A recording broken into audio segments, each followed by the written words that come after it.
Assalamualaikum warahmatullahi wabarakatuh.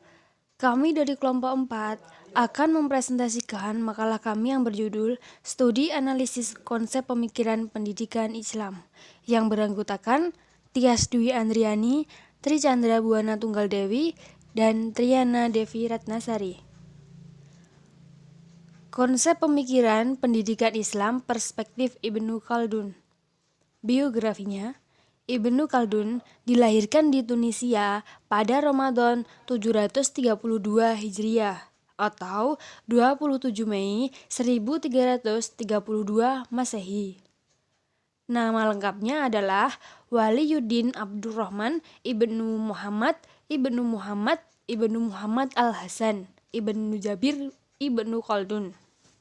Nama kecilnya yaitu Abdurrahman dan nama panggilan keluarganya yaitu Abu Zaid, sedangkan nama populernya yaitu Ibnu Khaldun. Ibnu Khaldun adalah seorang ilmuwan timur yang multidisiplin. Keluasan bidang keilmuannya membentang dari ranah keagamaan sampai kemasyarakatan. Bertepatan dengan bulan November 1382 Masehi, dan ketika di Mesir pernah menjabat sebagai Hakim Agung Mazhab Maliki hingga meninggal dunia pada tanggal 16 Maret 1406 Masehi atau 26 Ramadan 808 Hijriah dalam usia 74 tahun di Mesir. Jenazahnya dimakamkan di pusara para sufi di luar Bab al-Nas, Kairo. Pemikiran Ibnu Khaldun. Pemikiran Ibnu Khaldun sesungguhnya tidak dapat dilepaskan dari akar pemikiran Islam. Pemikiran Ibnu Khaldun dapat dibaca melalui setting sosial yang mengitarinya, yang diungkapkannya baik secara lisan maupun tulisan sebagai sebuah kecenderungan.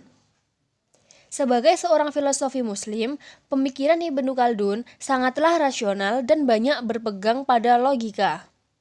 Dalam konsep pendidikan, Ibnu Khaldun membagi menjadi 3 bagian, yaitu yang pertama, perspektif manusia didik. Ibnu Khaldun memandang manusia sebagai makhluk yang berbeda dengan berbagai makhluk lainnya. Menurut Ibnu Khaldun, manusia adalah makhluk berpikir. Oleh karena itu, manusia mampu mengembangkan berbagai pengetahuan dan teknologi. Yang kedua, perspektif ilmu.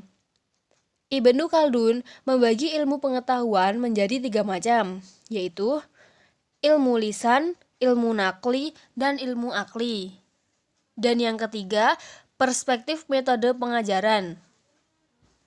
Menurut Ibnu Khaldun, bahwa mengajarkan pengetahuan kepada siswa hanyalah akan bermanfaat apabila dilakukan dengan berangsur-angsur, setapak demi setapak, dan sedikit demi sedikit. Apabila dengan jalan tersebut seluruh pembahasan telah dipahami, maka siswa telah memperoleh keahlian dalam cabang ilmu pengetahuan tersebut. Selanjutnya, tujuan pendidikan menurut Ibnu Khaldun, yaitu pendidikan bertujuan meningkatkan kerohanian manusia. Pendidikan bertujuan untuk meningkatkan kecerdasan manusia dan kemampuan berpikir. Pendidikan bertujuan untuk peningkatan kemasyarakatan, penguasaan keterampilan profesional sesuai dengan tuntunan zaman, link and match, dan memperoleh lapangan pekerjaan yang dapat digunakan untuk mencari penghidupan. Konsep pemikiran pendidikan Islam perspektif Al-Ghazali. Biografi. Nama lengkap Abu Hamid Ibnu Muhammad Ibnu Ahmad Al-Ghazali, lebih dikenal dengan Al-Ghazali. Dia lahir di kota kecil yang terletak di dekat Tus, Provinsi Khorasan, Republik Islam Irak pada tahun 450 Hijriah atau 1058 Masehi. Nama Al-Ghazali ini berasal dari ghazal yang berarti tukang menenun benang, karena pekerjaan ayahnya adalah menenun benang wol.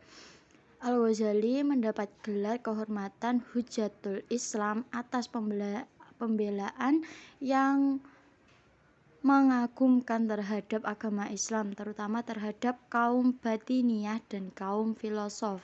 Dia seorang ulama, pendidik ahli pikir dalam ilmu dan pengarang produktif.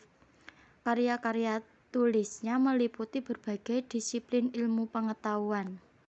Selanjutnya yaitu pemikiran pendidikan Islam Al-Ghazali. Al-Ghazali menekankan tugas pendidikan adalah mengarah pada realisasi tujuan keagamaan dan akhlak, di mana fadilah atau keutamaan dan takarrub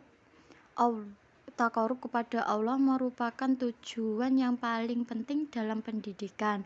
Pendidikan menurut Al-Ghazali menekankan pada pendidikan agama dan akhlak.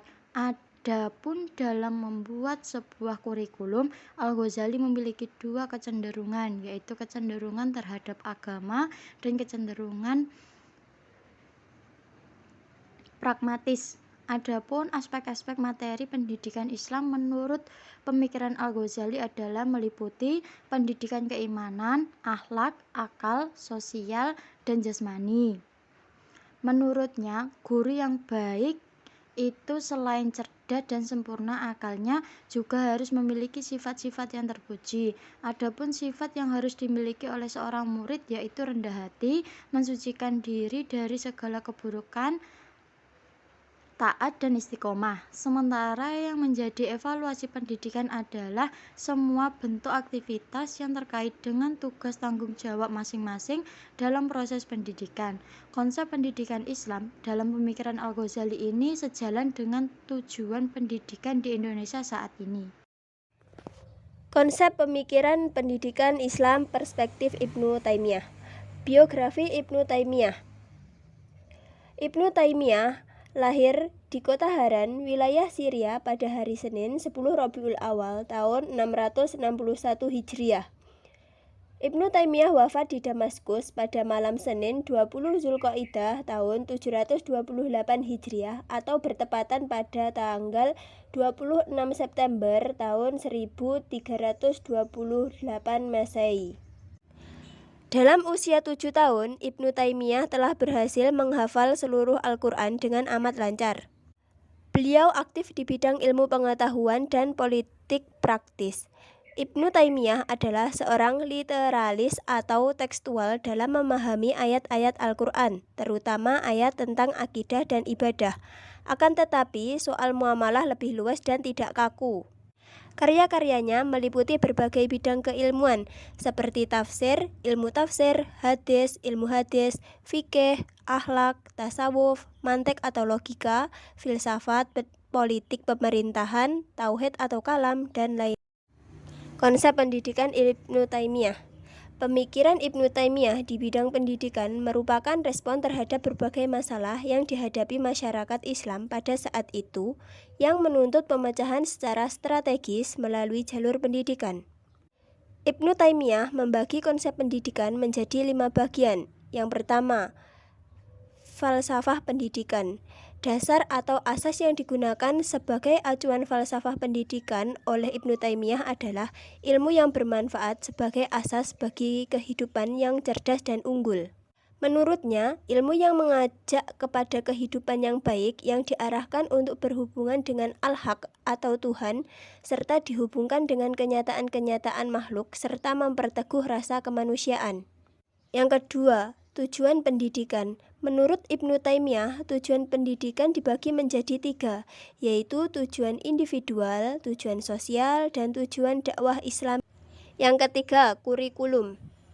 Adapun kurikulum dalam arti materi pelajaran dalam hubungannya dengan tujuan yang ingin dicapai ada 4.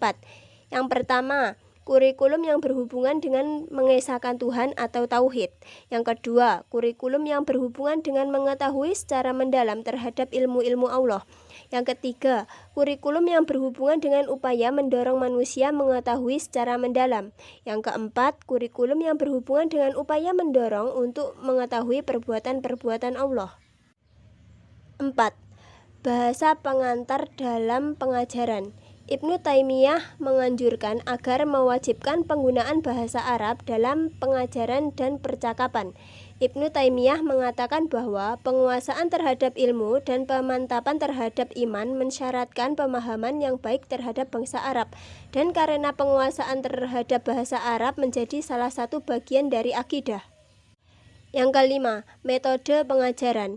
Menurut Ibnu Taimiyah, pada garis besarnya metode Ibnu Taimiyah mengatakan bahwa penguasaan terhadap ilmu dan pemantapan terhadap iman mensyaratkan pemahaman yang baik terhadap bahasa Arab. Dan karena penguasaan terhadap bahasa Arab menjadi salah satu bagian dari akidah pengajaran, dapat dibagi menjadi dua bagian, yaitu metode ilmiah dan metode. Cukup sekian presentasi dari kelompok kami. Apabila ada kurang lebihnya, kami mohon maaf. Sekian, wassalamualaikum warahmatullahi wabarakatuh.